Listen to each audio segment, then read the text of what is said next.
Banned from my own family reunion, I stayed silent until my daughter-in-law exposed everything herself. My name is Clara.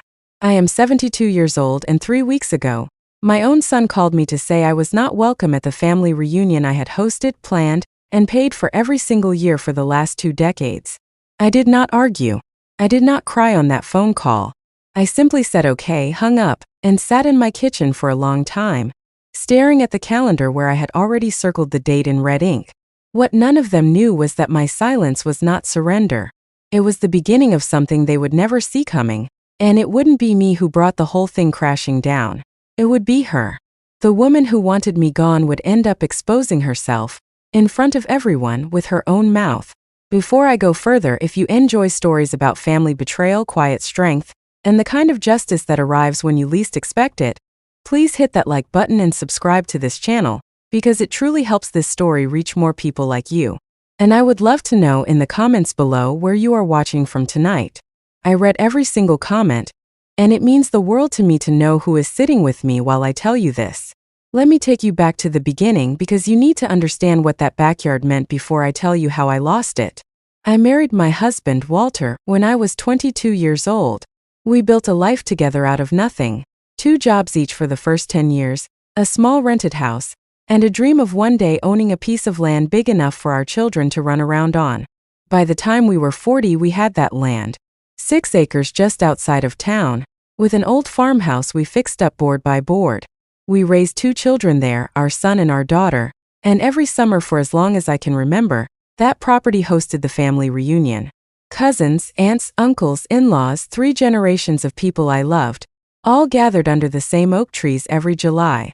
Walter passed away 8 years ago. Heart attack, sudden, no warning. After the funeral, I made a decision that I now understand was both generous and, in hindsight, dangerous. I signed the farmhouse and the land over to my son, thinking I was securing his future and making sure the family home would stay in the family.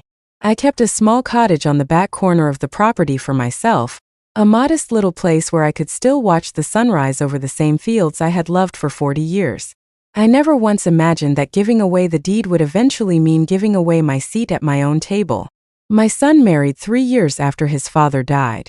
I will not use her name in this story because, frankly, she does not deserve the dignity of being remembered by it. I will simply call her my daughter-in-law because that is the only role she ever really played, and by the end she barely played that one honestly. At first she was pleasant enough, polished, quick with a compliment, always dressed like she was going somewhere important even when she was just sitting in my kitchen. But I am 72 years old, and one thing age gives you, if nothing else, is the ability to read a room and read a person. There was something underneath her smile that never sat right with me. She complimented my cooking to my face, and then I would hear secondhand that she'd called my Sunday dinners outdated to her friends. She would ask about my late husband with a soft, sympathetic voice, and then make comments about how much easier things would be once certain old habits in the family were phased out. I told myself I was imagining it. I told myself that grief makes a woman suspicious, that maybe I was just struggling to share my son with someone new. So I stayed quiet. I stayed kind. I brought casseroles to their house. I babysat my grandchildren without complaint, even canceling my own doctor's appointments more than once because she called last minute needing help. I never asked for anything in return except one thing: for the family to keep coming together every July, the way we always had, on the land Walter and I built with our own hands. For the first 4 years, that's exactly what happened. But slowly, so slowly I almost didn't notice it happening, my daughter-in-law began to take over. First it was small things. She started calling the reunion my event when speaking to other relatives, taking credit for the planning I had done for 20 years. Then she started making the guest list herself, quietly uninviting cousins she didn't personally like, people who had been coming to that reunion since before she was even born. My sister-in-law called me in tears one spring, asking why she hadn't received an invitation. I hadn't sent the invitations that year. My daughter-in-law had. I raised it gently with my son. I did not want to create conflict between him and his wife, so I chose my words carefully, the way you'd handle a piece of old china you were afraid might crack. He told me I was overreacting and that his wife was just trying to modernize things. Modernize? As if love and family tradition were an outdated appliance that needed replacing. Then came the rumor. It started as a whisper at a Christmas gathering, something about how I was getting confused lately, how I had said something strange to one of the grandchildren, how perhaps it was time to think about whether I should be fully involved in family events anymore. I never said anything strange to anyone. I have my faculties completely intact, thank you very much. And I could recite you every recipe Walter's mother ever taught me without missing an ingredient.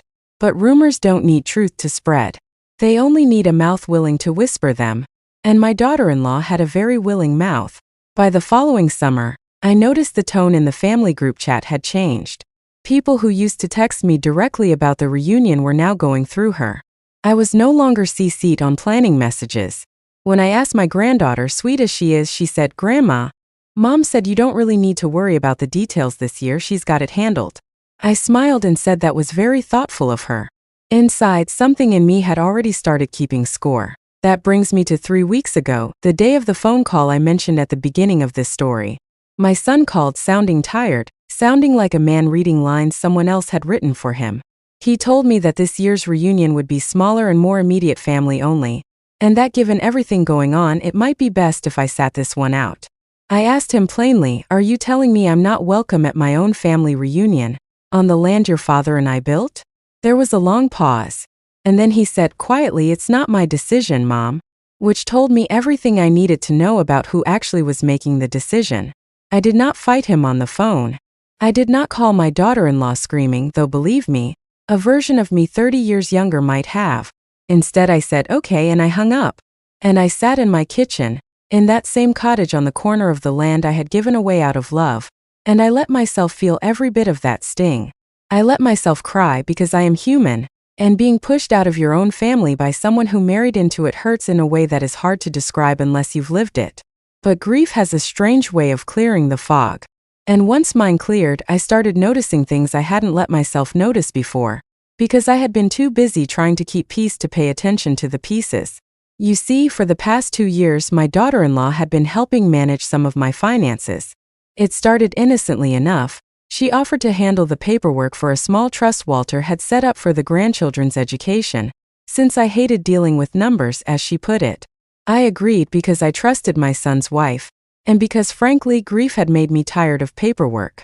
She also, at some point, convinced me to add her as a secondary contact on a modest savings account I kept separate from everything else just in case of emergencies, she said, so someone could access funds quickly if anything ever happened to me while my son was traveling for work. I am not a foolish woman, but I loved my son, and I wanted to believe his wife had good intentions. So I signed what she asked me to sign. I did not look closely enough at what those documents actually said. After that phone call banning me from the reunion, I finally did what I should have done a long time ago. I called my late husband's old friend, a retired accountant named Harold. Wait, I need to avoid that name, let me say instead. A retired accountant we had known for 30 years, someone Walter trusted completely. I asked him to look over the financial documents I had signed. It took him 4 days to go through everything. When he called me back, his voice was heavier than I had ever heard it. The emergency access account had been drawn down significantly over 18 months, in small amounts, spread out just enough that I hadn't noticed on my own quarterly glances at the statement. Small amounts again and again, quietly bleeding the account low. And the trust paperwork she had handled for the grandchildren's education? She had restructured it so that she, not I, and not even my son alone, had primary control over disbursement timing and amount, effectively giving herself the authority to decide when and how those funds could ever be used. I sat with that information for 2 days. I did not call my son in anger. I did not confront her directly. Instead, I thought about the reunion 3 days away at that point, and I made a decision. I would not fight to be let back in. I would let the truth walk in on its own in front of everyone, exactly the way she had orchestrated my exit, publicly and without warning. I contacted my sister-in-law, the one who had been quietly uninvited the year before, and a few of the cousins who had also been slowly phased out of the family chat.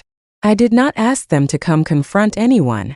I simply told them the truth about what had happened financially, and I told them I would not be attending the reunion, but that I hoped whatever happened, the family could find its way back to honesty.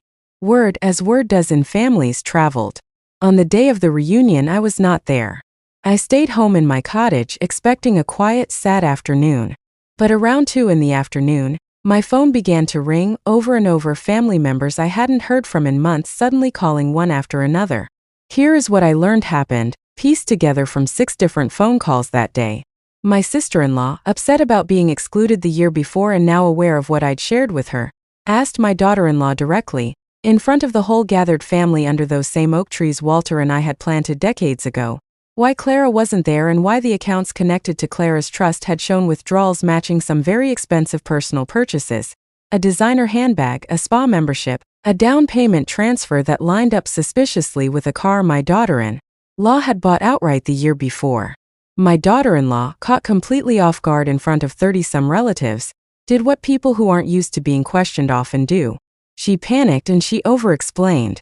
She started listing justifications nobody had asked for yet, mentioning account numbers and dates she shouldn't have had memorized so easily unless she'd been tracking them closely herself. She said something about how Clara wouldn't have understood the paperwork anyway, a comment that, according to my niece who was standing right there, made the whole yard go silent.